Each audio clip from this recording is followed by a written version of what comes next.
Welcome to Dr. DD Durban Online. We're a church family on mission to see Durban change into a place where Jesus reigns. Here is this week's message.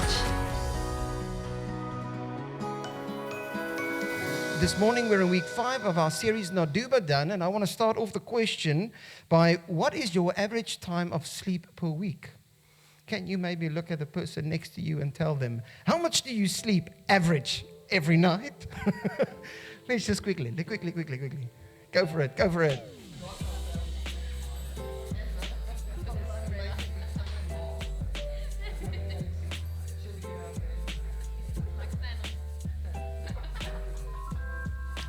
Okay, let me quickly see by hand. Your buddy. Now you can be the accountability partner here. Anybody sleep more than 8 hours a night? Put up your hands. Oh, well done. You're amazing. Well done. Under 8 hours, like 7 hours. 7 hours, 7 hours, 7 hours. 6 hours, 6 hours, 6 hours. 5 hours, 5 hours, 5 hours. Okay, cool. So 4 hours. Anybody with 4? It's a miracle that you are with us if you're at 4 hours. Please come and speak to me afterwards. I want to have some of your gifting.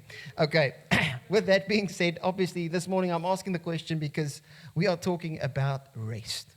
And in this series, as we look at the series, is called Not Do But Done for a reason, because we're looking at the finished work of Jesus and how because of his finished work, we now all get to enter into a position, a posture, a place of true and real rest. Now, interesting fact that you guys know this, who knows what year the light bulb was invented? Any idea? Just want to see if we have some general knowledge, next level people. 18, what? Very close, 1879. So it's in the 1870s.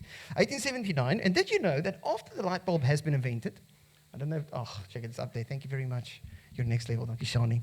Okay, so after the light bulb has been invented, did you know that the average sleep before the light bulb was invented, that people would sleep per night, was 10 hours, average sleep time. So basically, for the whole of human history, it's only for the last, 200 years, or 100 and a bit, that we have been sleeping way less. And from 10, that number came down to average sleep time, 6 hours a night.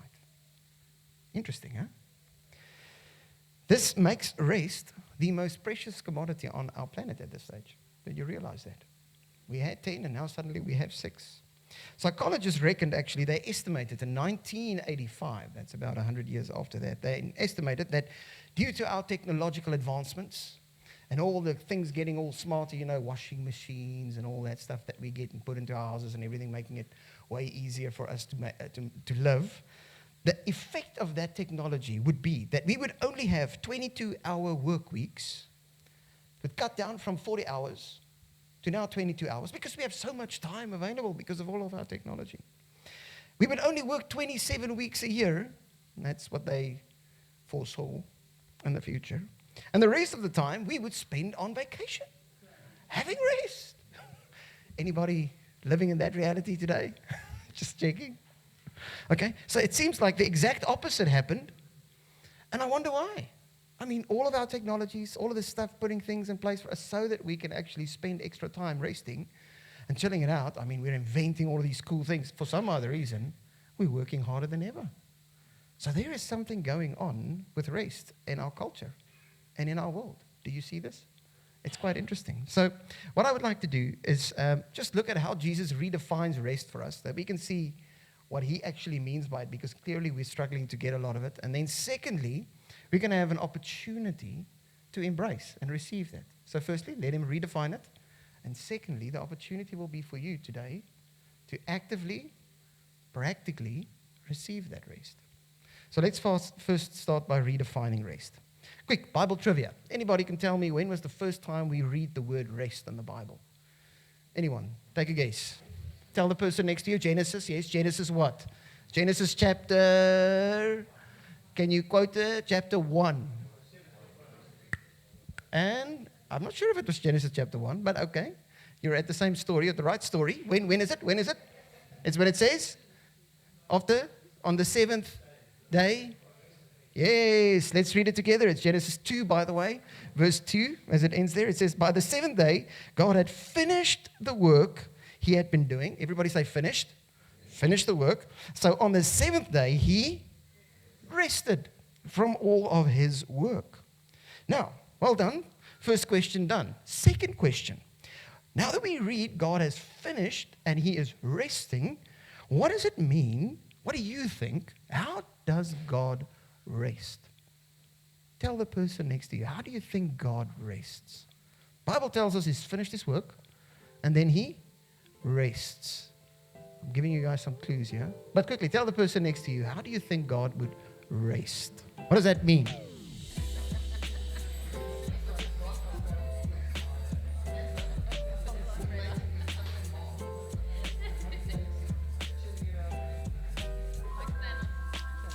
Okay. Any interesting thoughts? I had a few discussions. Some of them were very interesting. God rests like Thanos. Somewhere out there in the galaxy, there's another planet. He went there, sat down, had a God cocktail, God size, with a little umbrella in it, on some other beach where two suns are setting at the same time, just because it's better, kind of vibes. Okay. Any other thoughts on how God rests from you guys? It's a strange question, eh? Ever thought about this? God rested, but I don't even know what that means. So, which is quite interesting.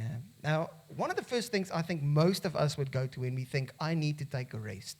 And we would probably impose this on God, but we don't even know how we can do this. But the reality is we would probably think resting means inactivity. Yeah. I've been very active, very busy. Now I'm going to go on a holiday, and I'm going to do absolutely nothing. I'm just going to rest. Yeah? It's like binge and veg and enjoy life. Kind of like that vibes. So that's probably the one way we think about this. However, the problem with that is the Bible, because that's not the way Jesus describes God's activity right now. He says the following in Isaiah, and what's really interesting is if God would stop resting, or if he would stop doing anything, we would stop existing. Because Isaiah says it, have you not known, have you not heard, the everlasting God, the Lord, the creator of the ends of the earth, neither faints nor is weary? There's never a moment when God stops being God and sustaining this world. Jesus himself says, don't you know that my Father works and I work now with him? So clearly, God's rest is something different. And the way I want you to see this before I tell you what rest is defined as, is I want you to think about this Genesis chapter 2 picture for a moment. It says, it gives us a beautiful clue. Actually, I highlighted the word there for you. God, on the seventh day, God, what? He finished. Okay, this is super important. So when you're like an artist and you create a beautiful sculpture, you can always add on to that sculpture. But there comes a time and a moment when you look at that thing that you've made and you say, it's finished. I'm happy. I mean, you can always paint extra. You can always put some extra stuff on. I'm talking about artists now, not engineers. Okay, just a quick note, because the engineers would be like, but kan hy nie hierdie dingetjie ook by nie? Can't we put this in and this in and this in? No, I'm talking about an artist here, doing something like that. And God looked at what he created, and then for him to create and say it's finished and going to rest is, what's the first thing you do as an artist after you've finished your job? You enjoy what you've made. You behold, you enjoy that thing that you've made. You share it with others. That's the greatest joy that you have. Do you guys see? So the picture the Bible gives us when God rests is that he is working and enjoying his creation just as he wanted it to be. That's rest. So resting in the Bible is not inactivity, it's something different. I put it down like this. Rest is simply not just being inactive. Rather, it's being unburdened. Jesus says the following in Matthew 11:28. He says, come to me, all you who are weary and burdened, and I will give you rest. Take my yoke up upon you and learn from me, for I am gentle and humble in heart, and you will find rest for your souls. For my yoke is easy and my burden is light. Now, Jesus is inviting us to enter into a place of rest, because for most of us, if I use the illustration of the artist, we still work not like God. We're not enjoying the creation that he made. We still think we need to finish it. With me? So you're the whole time busy working on that painting of yours. And you can't sleep at night because you're worried about, what do I still need to fix? Oh, and that thing is not perfect. And that thing is not lekker. Do you see? There's something else keeping you awake that you will not enjoy what God already finished. You're still busy. In Afrikaans, we use the word torring. You know? Karring. Still karring on that thing the whole time there. And you're not entering into a place of rest. And Jesus invites us to do that. And he says there's a reason why we can't enjoy this rest that he gives us. He says because we are yoked up with something else than him. Anybody knows what a yoke is? A yoke in Afrikaans. No? In manne van die plaas. No, they know. It looks something like this. I've got a picture for you. If you don't know, that is a yoke. No? And how that yoke works, I wish I had one here this morning and I would yoke my wife up next to me. And then you guys will see wherever I turn, she will follow. She's not going to go anywhere else than where I go. Or whenever she wants to go, I'm going to have to go. So wherever that yoke's going, I'm going. With me? And the way you would use a yoke in an agricultural world is you use a yoke to put in two powers together, to work together, two different oxen or whatever you would use. You put them together into this, and they combine their power. And with that power, they would plow the ground and open up space so that you can plant fruits and vegetables and bring up a harvest filled with great fruit to provide sustenance for life. Okay, that's the picture. That's the image Jesus is using. He's saying, okay, guys, you guys are tired and weary the whole time because you're yoking up with something else but me. And as long as you're yoking up with something else but me, when you try and plow your land, the space that I've given you to produce life in that land, your life, for some other reason, things are not working that well. Because some of us have yoked up with a bull. Big, powerful bull. What's going to happen when you yoke up with a bull? Just imagine for a moment. And you want to pull that plow with that bull. And the next moment, it's one of those Spanian bulls, bulls from Spain. And that baby decides, I don't want to go your way. I want to go my way. What happens to you? I don't come for your gooi pel. There you're going to go. And you're going to break a few bones there. Okay, so that's the one way. And sometimes in life, we yoke up with powers that we cannot control. Addictions, just using examples. Temptations that we fall for, and that thing throws you around. Like, there's a vrotvel. I don't know how to say it in another way. It's like Afrikaans werkt so lekker, né? You feel it. I'm so sorry, guys. If I'm missing the Afrikaans, forgive me, please. Afterwards, missing with the English, okay? Peter, please. Give me some. Okay, but then, so that's the one way. We would yoke up with something that we think we can control. We think we're in control of this thing. We can handle it, Papa. Check for me. I can run this baby. But this baby's running me. There's no way that I'm in control. Every single decision runs through this yoke. Every decision that I make. Because this is the one thing that I'm trusting to produce life and a beautiful harvest in my life. But nothing's happening because I'm yoking up with the wrong guy. There's another option for us to yoke up with, and that's with a Jack Russell. Now, they're amazing dogs. I love a Jackie. But if you imagine you and Jack Russell being yoked up to that plow just for a moment, no? Who's going to do all the hard pulling work? You or the Jack Russell? Who's going to be working like a slave and be done and out and done with? That's not going to be the Jackie. He's going to be like, pet me, sterkie, everything's going to be lekker. And you're going to be pulling like a crazy person. I'm too afraid to share control. So I only yoke up with stuff that I can control. So my life is all my effort, just me, only me. I don't allow anything else. Only if I can control you. And if you sing my praises, like a little Jack Russell would. Do you see? So we don't allow anyone in.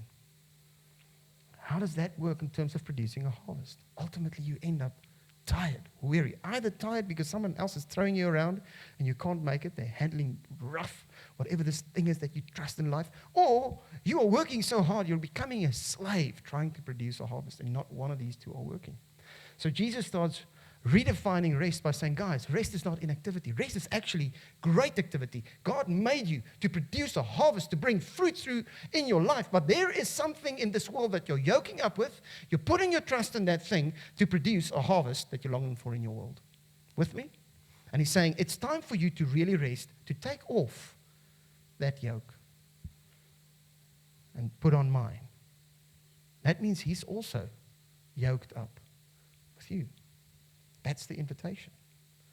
So, now that we have a better idea of what resting is in the Bible, it's being unburdened, let's look at how we receive this. Now, we've been in this series the whole time comparing religion and a real relationship with Jesus with one another. And just for the guys that's here for the first time, we use the illustration of the snakes and ladder board game as the way religion works. Because religion is all about doing all the right stuff, following the rules, climbing the ladders, avoiding the snake bites so that you don't sail back. And your whole life is about playing the game of religion in order to get to the finish line to try and get to God. So if you think of many religions, every religion works like this. Even in Christianity, we have packaged a nice Christian version of this, which is not what Jesus came to do, by the way. He came to fulfill all of those laws. And he gave that to us as a gift. So Jesus says, when you're with me, you start at the finish point of snakes and ladders. You're not trying to get there. You're already in relationship with God. You don't need to work your way in to his place. You with me? Okay? So if you haven't gotten that, please come and speak to me afterwards if this is the first time that you hear this. But it's so important to understand it because this plays into what makes us tired. You know, in religion, or actually in this world, both of these, I don't know if you realize this, but secularism is also a form of religion, which is the primary way the world functions at this stage. You have your rules, and you need to climb your corporate ladder, and so on and so forth. And if you don't make it, then the snake bites you, and you get down. You kind of get that picture. So that mechanism also works in that space. And in this world, basically, when you talk about religion, or you talk about the secular world, there is basically two categories. You have winners, and you have losers. You remember this from school. Everybody with me? Okay, so if you do certain things at school, whatever you decided would make you feel like a winner, then you work really hard so that you can get from the loser category into the winner category. Okay, so if I can just belong to that group and I need to do everything they want me to do, then I become a winner. If I can just have these points and I become a Duxleerling or whatever it may be, then I'm a winner. Okay? There's even a lady called Madonna. Anybody have heard about her before? She's quite famous. And she is trapped in this world. She literally says, you know, I'm struggling with this horrible fear. She said it's from Vogue magazine. You can go and check out that quote. Where she said, I'm struggling with this horrible fear of being mediocre. For her, winning is being different, standing out there. I can't be mediocre. So every single time when I've showed that I'm different in the world and through my art, there's this horrible pressure and fear coming up on me again. That if I don't keep this up, I am going down to the loser category. You with me? And the whole time we're playing this game of trying to be a winner and loser. The problem with this game is that when you win, it just simply does not last. So it only lasts maybe for a day, 2 days, and then suddenly something interesting starts weighing down on my shoulders. The pressure of a yoke that I did not expect. With me? The pressure to perform again. Because if I don't stay in the winning category. I'm going down to the losers again. You here with me? And so we play this game, winner and loser, climb ladder, snake bite down, climb ladder, snake bite down. We play this game, and it tires us out. There's nothing left. Now, what's really interesting, here's the good news. Jesus makes the winners look like losers. Quite cool, no? So he steps in. He says, you guys are used to two categories. I'm going to blow the scales. I'm just going, woo. Worldview change forever. Listen to this, Romans 8. He says, no, now in all these things we are more than conquerors through him who loved us. That's what Paul reflects on. He says, okay, who are you now? Are you winner or loser? Nope, you're not a winner or loser. You are more than a conqueror. I love the Afrikaans. It says, jy is meer as 'n oorwinnaar. So he says, okay, there's a category called winners, and then there's a category above the winners. And if you're with me, you're in that category. You're beyond just a winner. You're a conqueror. You're more than a conqueror. Okay? So usually in the category of loser and winner, we try to get from loser to winner by working really hard, and then we've conquered. But for some other reason, we go back and we conquer. And we go back and we work, conquer. And Jesus says, no, this is done. It's over. You're more than that. And what's more than a conqueror? What's more than just someone that wins? What do you become when you take over a land and you've won the battle? You become that land's new ruler, owner. That's what happens. And Jesus says, no longer do you have to fight to be up there. No. I am putting you, because I've loved you, I'm putting you back in the position of being ruler. It's immediately what I'm doing. So I'm burdening you from this lie that you need to prove yourself, whatever it may be, to try and be a winner. I'm taking that away, and I'm putting you down as a ruler. So when you yoke up with Jesus, guys, the invitation is that you get to rule with Jesus. Very important. We get to rule with him. And suddenly our lives, this whole place that we're plowing out, becomes a massive, fruitful garden. So I want to point your attention to verse 28 again, Matthew 11, because I want to make this a little bit personal for us, and then I'll land with my own story and my own journey. But I know Jesus invites us, and he says, if you want to rest with me, I want to come and unburden you. To rest, Jesus, is an unburdening. It's not an inactivity. It's an unburdening process. He unburdens you. And how do you get unburdened? I want you to note, it says, I will give. Does it say you need to earn? So, once again, the gift, Christianity is all about receiving the gift of Jesus. So, this morning, I'm going to unwrap a few gifts, if I may. And maybe you might recognize that one of these gifts is for you. And you need to take that gift and put it on. You can leave the gift here this morning and then walk out of here still burdened, yoking up with the wrong thing. Or you can say, okay, no, Jesus, I want this gift of rest. I want to know what it means and what it feels like to no longer be yoked up either with an oxen that's throwing me around or to be yoked up with some other Jack Russell where I'm needing to do all the work to try and produce a harvest in my life. This morning, I want to be yoked up with you, and I want to take that opportunity. So what burdens are you carrying? The first burden that I want to mention is the burden of guilt. Anybody ever carried that burden? Then you need to take up that gift. It's when you still carry regret from the past, replaying past mistakes in your life over and over again. It's a horrible fear that you're dealing with. And when you do that, you choose to yoke up with shame. And shame is taking you wherever it wants to go. Jesus tells us in Romans 8 verse 1, he says, there is now no condemnation for those who are in Christ Jesus. So all of your guilt has been taken away. Do you believe that? Or do you still want to prove your innocence before him? Do you still want to hide stuff? Or you open? Do you hear what I'm trying to say? We spoke about this about 2 weeks back when we talked about confession. It was a big one. But I just wanted to ask, is there someone this morning that might be burdened with guilt and you need to yoke up with Jesus and hear that he says, I've paid it. There's no condemnation. If anyone accuses you, it's false accusations now. Or it's accusations even though they were true in terms of fact. I've already paid the price and I stood in. So all you confess is that my grace is sufficient. The second burden that I want to put on here is the burden of legalism. Are you burdened with legalism? Setting up rules, striving to earn God's love by doing everything right. Just like the elder brother with the father. If you do that, you choose to yoke up with the lie of performance. The lie that you need to perform for your father. He's not evil like that. No person that I know. Yes, man, if you see a dad and his child and you see him telling his boy, no, I'm not giving you any love unless you. That's evil. It's an evil father. And God says, no ways. I don't want you to. Don't go for legalism. Don't yoke up with that one. 2 Corinthians 12 verse 9 says, my grace is sufficient for you this morning. My power is made perfect in weakness. So in your weakest moments, I'm there for you. You don't have to prove your worth to me. I love you. Burden number 3, the big one. Some of us are burdened with anxiety this morning. And we've chosen to yoke up with fear.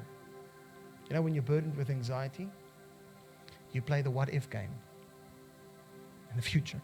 What if this doesn't work? What if my salary? What if Trumpy and his Boxonbende in USA, just to make it a little bit lighter? What if the one that I love What if? You with me? All of those what ifs. What if I'm alone for the rest of my life? Just this week I was speaking to someone. It's burdened with anxiety. And you're yoked up with fear, and it dictates every single decision that you make in life. It's turning you wherever you want to go, wherever it wants to go. Jesus says the following, and Peter actually speaks it so beautiful. Peter chapter 5 verse 7 says, cast all your anxiety on him because he cares for you. 1 Peter. You know, when that word cast, I went to go and check it out this week. It's a big one for me. I don't know why my heart just stood still at that word. I wanted to know what that means. The word casting your fears means to forcefully, aggressively throw it onto someone else. You had something and you aggressively reject that and you throw it onto him. So instead of allowing anxiety and fear to grip your heart, the moment that thing comes in and you want to yoke up with that thing, Jesus says, take that thought, take that idea, cast it, throw it, aggressively take it from off your heart and put it on me immediately. It's a very active and a very aggressive act. So how do you do that? You say to Jesus what you're afraid of immediately. Bring it in the light. Don't hide it. Don't try and wrestle it yourself. You know, usually when we're afraid, you're like, I can't be afraid. I should think all the right things. And then that thing starts happening in your brain where you're trying to battle. You're already in a battle with the monster of fear. Jesus says the way you get done with that is the moment you experience that, you just tell me, Jesus, I'm afraid of this and this and this and this. What do you have to say about that? And then you stay quiet and you listen and you let him speak. You don't try and wrestle this monster down. You cast your fear on him and let him speak truth. Fourth burden, the burden of bitterness. I know this is a hard one, but some of us are burdened because we're still holding on to past hurts and pains and unforgiveness, and we're hoping while we're drinking that bottle of poison, the other person would die. And Jesus is saying, no ways. You're yoked up with resentment, and it's time for you. Colossians 3 verse 13 says, forgive as the Lord forgave you. And some of us need to unwrap that gift of forgiveness. If you want to stop yoking yourself up with bitterness, it's time to take it off and say, I forgive. I'm no longer going to hold on to this. It's time to forgive. It's time to let go. Burden number 5, burdened up with idols, false gods, false masters. Example, I'm chasing after success, money, and recognition. But for some other reason, it just never satisfies. I've created idols. I'm just using physical stuff. It can be a person's opinion. It can be a boyfriend or a girlfriend. It can be anything in your life that you're yoking up with an idol. And whatever that thing says, you go with it. It's a slave master. Jesus says in Matthew 6, he says, no one can serve two masters. You cannot serve both God and money. So you need to choose. Are you yoking up with money, or you're yoking up with Jesus? And that can be money, success, fame, whatever it may be. Last one is a big one for me. And it's the burden of people pleasing. Anybody need to confess they're in that place as well? It's a big one. It's when you live or die by the opinions of people, and you've yoked up with the praises of people. And you know what they say about that? They say you live by the praises, so you will die by their praises. That's when you yoke up with people. I love Galatians 1:10. Says the following. It says, am I now trying to win the approval of men or of God? Paul says, if I was still trying to please men, I would not be a servant of Christ. Who's my master then? People. And it's time to unyoke. So I'd like to end it with my story. As a young man, most of you guys know this, but as a young man, I got really hurt by my friends. I had a good relationship with my father, my mom and my dad, amazing parents. But I got verbally, physically, and sexually abused by my friends by the age of 13.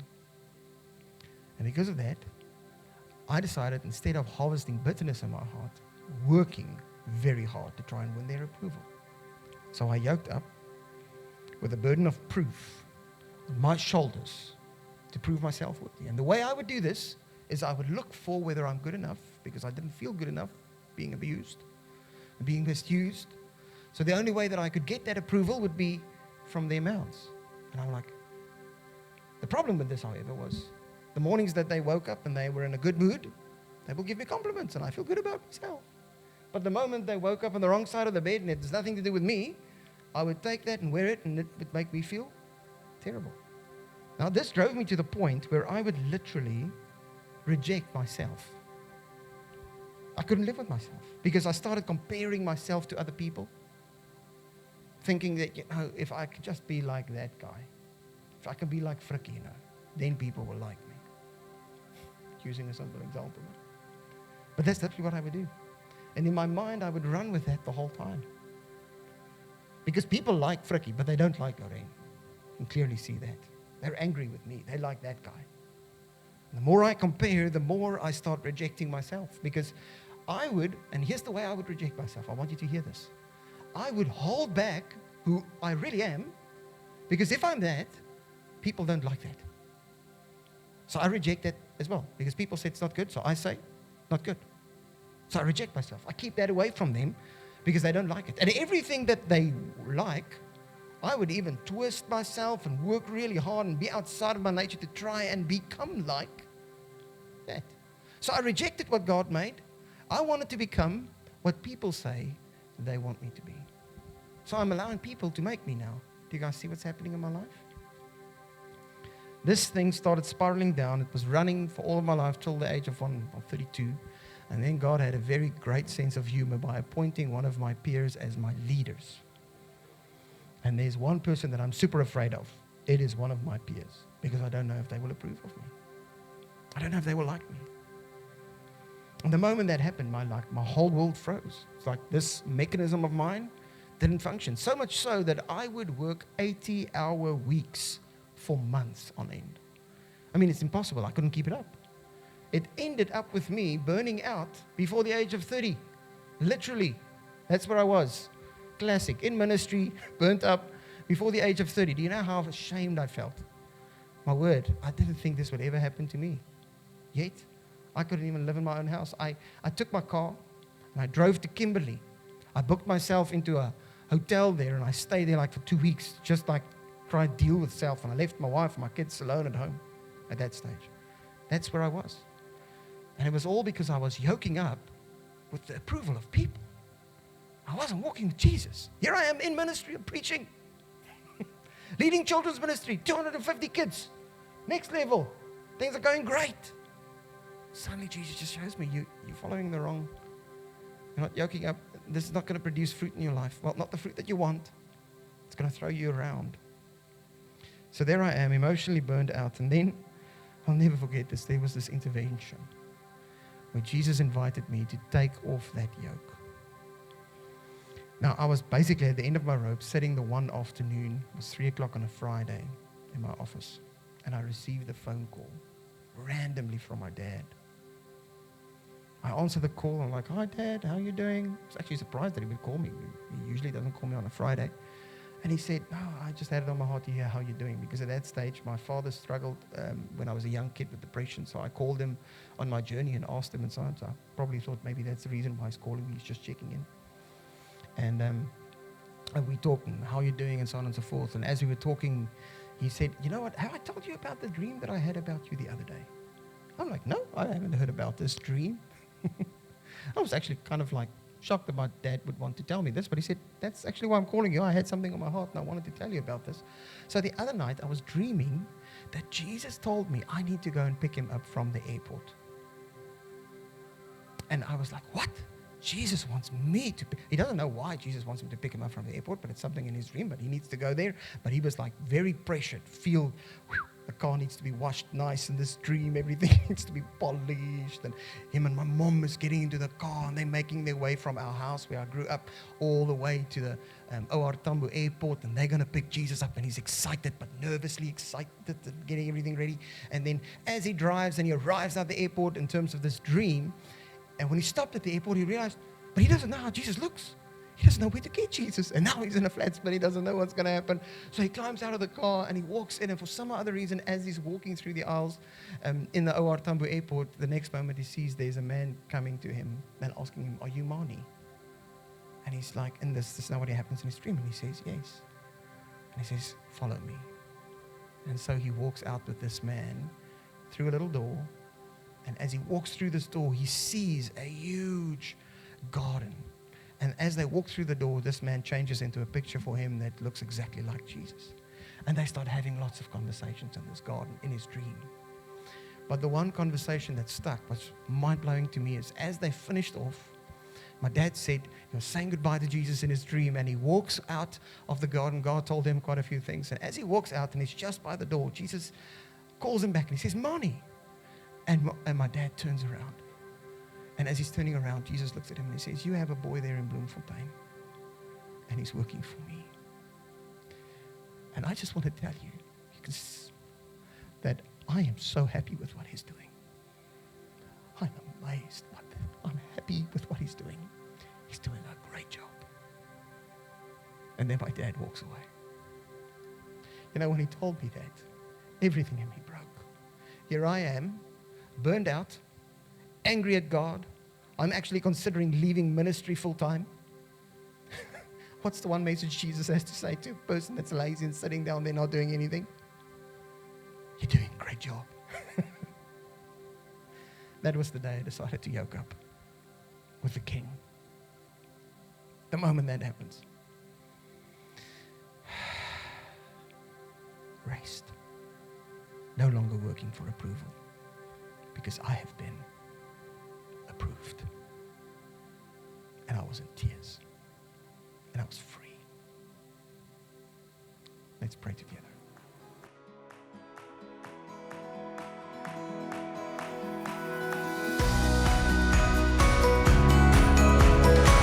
Thanks for joining us online today.